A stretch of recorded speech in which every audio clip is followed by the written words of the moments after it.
Welcome to The Good Ride. I'm James Beastie. Today we're talking about the Cardiff Crane Enduro Limited, but it's very much the same as the regular Enduro.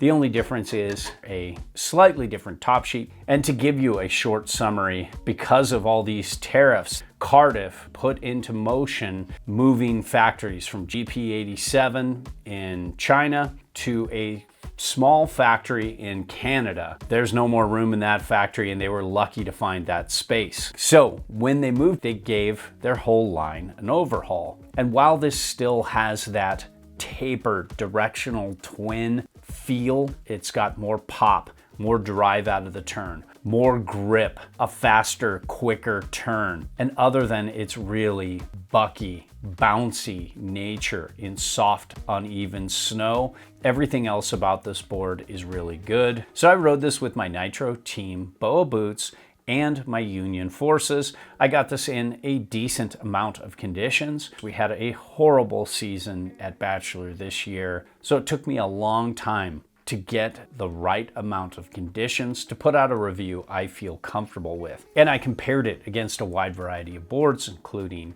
the Lynx in a 59 and a lot of other all mountain boards. You can see those comparisons up on Patreon or for paid YouTube members. And this is an honest, objective review for you, the consumer. Cardiff has zero say in what I say about this board. I can do that thanks to this wonderful community that we have here that's been supporting us, but also especially thanks to our sponsor, Blower Board Shop. They've been around forever. They have brick and mortar shops. They have an online presence. They're doing things right. They've been selling to snowboarders longer than most snowboarders have been allowed on the mountain. So if you want to support honest, objective content and one hell of a good shop, click through our links to Blower Board Shop and buy something. It would be greatly appreciated. Now, when it comes to sizing, this 58 felt really good for me in terms of weight and in terms of turn initiation. There is one drawback though. The stance width is incredibly wide for a 58, so I can't use the stance range. But here's the cool thing about this board for sizing.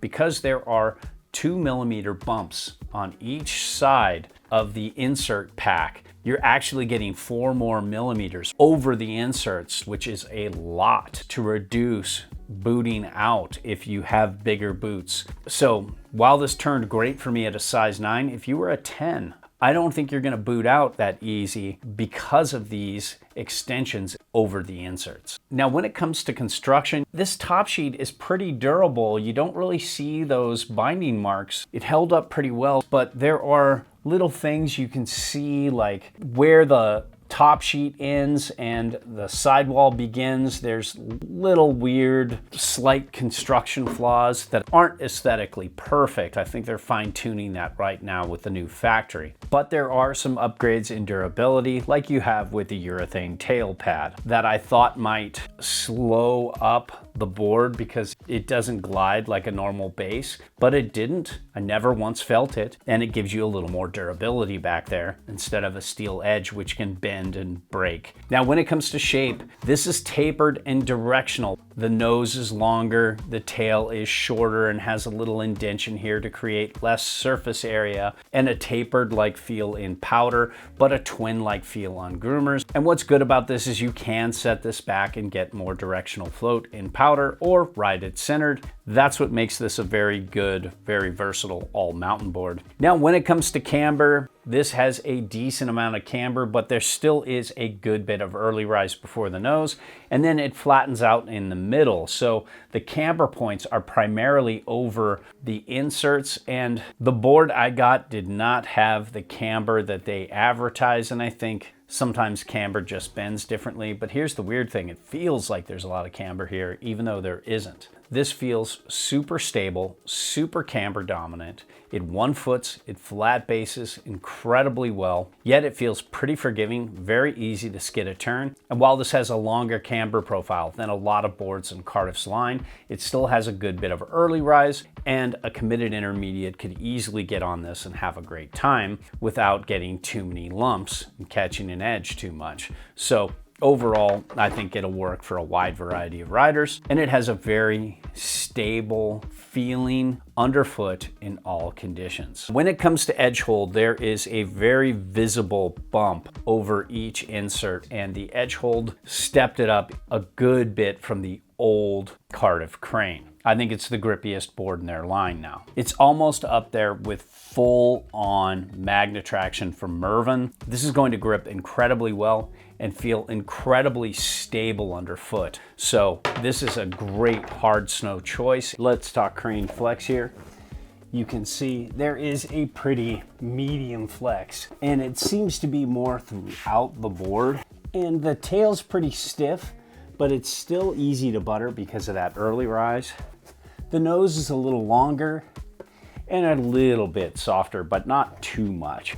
And it's just got this good energy to it. It definitely has a good bit more pop than previous year's models for sure. Very easy to ollie and pretty easy to butter. When it comes to uneven snow, in hard uneven snow, I was super surprised at how well this poppy board handled. It absorbed that hard, micro bumpy snow incredibly well and just felt like a champ. Conversely, in soft, thick, uneven snow, this was a bit of a mess, and it's gonna be a deal breaker for a lot of people who live on the West Coast. I wish they would do something to improve that. Taking this switch, it looks more directional than past years, but it's still very close to feeling like a directional twin on groomers, even with that taper in the tail. Then this can just launch off of any jump you want. Even though I don't want to launch off big kickers at all, as long as you don't have to land in chundery snow, this is going to be great.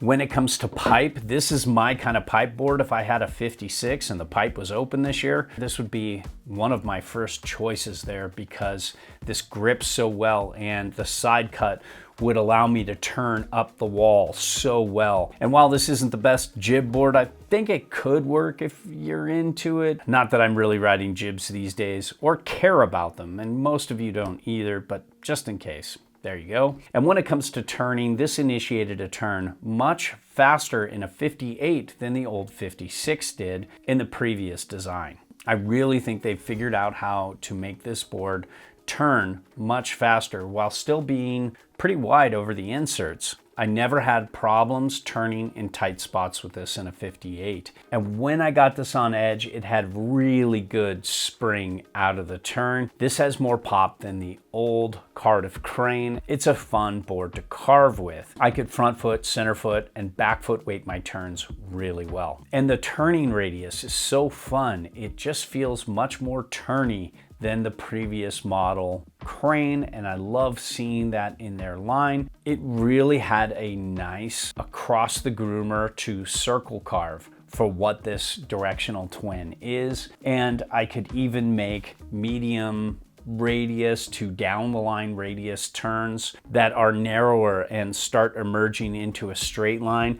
This handled very well as long as it wasn't soft, thick, and uneven. Then it just destroyed this board's ability to go straight and go fast. But I just felt like this side cut never wanted to fight me if I wanted to go straight. So if you're somebody who loves a good straight line into a big kicker, this is gonna handle it no problem. And one thing I was worried about was the base glide, moving from GP87 that has the fastest bases of any factory to this factory in Canada. I was worried their bases weren't going to be fast, but this is just as fast as the old ones. I love it. It holds wax really well. It's mostly black, so it's easily repairable. So when it comes to powder float, this has very good powder float for a all mountain board. This tail with this less surface area and a little bit of taper really sinks well in powder and brings out this bigger nose with much more surface area, allowing it to have decent directional float, especially for having such a centered stance width. I'd be very curious to see what Setback inserts would do on this. So many other brands in the all mountain world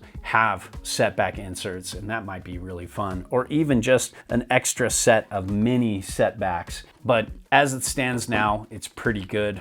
That's just my 2 cents. And overall, I really loved the Cardiff crane in all conditions, but messy, thick, and uneven. This just bucked around too much for my taste in those conditions. So if you can deal with the thick, uneven snow part, this could be an amazing ride.